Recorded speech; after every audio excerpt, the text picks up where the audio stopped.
কানাডার কাতারের প্রসঙ্গে যদি এবার চলে আসে, what a match, completely demolished. জি আই মিন কাতারকে যদি আপনি দেখেন, তারা আসলে ধোপে টিকতেই পারলো না, পরপর 6টি গোল। কেমন দেখেছেন কানাডাকে? এবং প্রথমবারের মতো মেন্স ফুটবল ওয়ার্ল্ড কাপে একটি জয় তাদের। আর আমার মনে হয় হোম গ্রাউন্ডে জয়টাও একটা, হোম গ্রাউন্ডেই জয়টা একটা দীর্ঘ সময় পর। ইংল্যান্ডের ছিল এর আগে রেকর্ডটি। না, আসলে আমি এক্স্যাক্টলি সেম কাতার টিমের সাথে খেলেছি। Okay, world cup qualifier match same. যে ডিফেন্ডার আপনার গোল করেছে সুইজারল্যান্ডের এগেইনস্টে, তার এগেইনস্টে আমি খেলেছি। তো আসলে কাতার টিম মানে ওভারঅল যদি মানে আমি বিশ্লেষণ করি, they are very good in Asian level.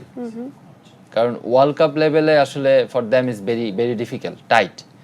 তো সেই ক্ষেত্রে আমি বলবো যে কানাডার ম্যাচ আমি যেটা দেখেছি, ফার্স্ট ম্যাচ স্পেশালি তারা ড্র করে। তো সেই ক্ষেত্রে আমি মানে আমার প্রেডিকশন চেয়েছিল, আমি বলেছিলাম যে কানাডা অনেকগুলো গোল দিবে, বিকজ অফ আমি বুঝতে পারছিলাম যে আসলে কানাডা যে পেজে ফুটবলটা খেলে, স্পেশালি তাদের জনাথন ডেভিডস যে কিনা হ্যাটট্রিক করেছে, এবং কাতার কিন্তু একটা ওন গোলও খেয়েছে।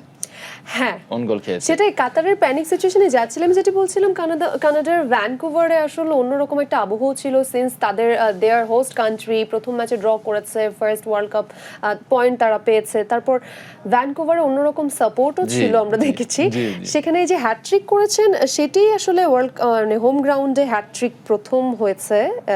জফ হার্স্ট করেছিল 1966। আমি অ্যাকচুয়ালি এই রেকর্ডটার কথা বলছি। Long time.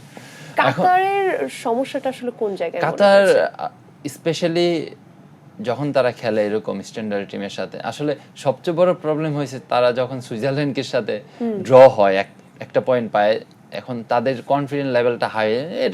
এটা সাধারণত এটা স্বাভাবিক, বাট কিন্তু কানাডার সাথে কানাডার হোম গ্রাউন্ডে যেভাবে খেলার দরকার ছিল, স্পেশালি কাতার সেটা করে নাই। আমি একটা এক্সাম্পল দিব, আমরা যখন আপনার বড় বড় টিমের সাথে খেলি বা ফেস করি, আমাদের প্রথম টার্গেট থাকে যে অ্যাজ এ টিম ডিফেন্ডিং কিভাবে আমরা তাদেরকে প্যানিক করার চেষ্টা করব।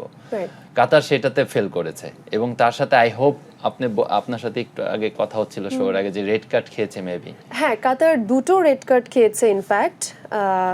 আমি যদি ডিটেইলটাতেও যাই, I have this somewhere. Qatar, right? Yes, they got 2 red card. সেটা নিয়ে আমরা আরো বিস্তারিত কথা বলবো।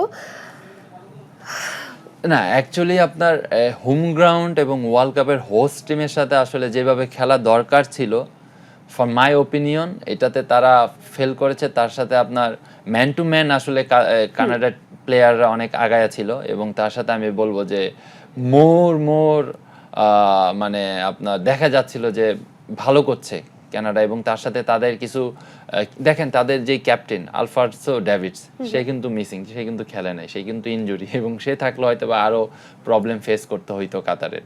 তো সেই ক্ষেত্রে আমি বলবো যে কাতার আসলে আমি বলবো যে অনেক ডিসঅ্যাপয়েন্টেড অ্যাজ এ এশিয়ান আমরা। তাদেরকে আরো মোর মানে কনফিডেন্টলি খেলা উচিত ছিল, তার সাথে টিম ওয়ার্কটা আরো মোর প্রয়োজন ছিল আজকের ম্যাচে। রাইট।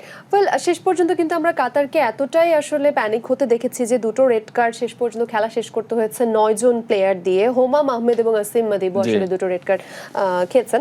আমরা এটা নিয়ে আরো বিস্তারিত কথা বলবো, অন্য ম্যাচ নিয়েও কথা বলার ব্যাপার আছে। এবং আপনি বলছিলেন কাতারের সাথে আপনি খেলেছেন, সেই জায়গা থেকে আপনার একটা ব্যাপার নিয়ে আমাদের কথা আলাদা করে সেটা হয়নি। সান মারিনোকে যেভাবে আপনার জোড়া গোলে আমরা ফিফা প্রীতি ম্যাচে হারাতে দেখেছি বাংলাদেশকে, সো সেই কংগ্রাচুলেশনস ছিল।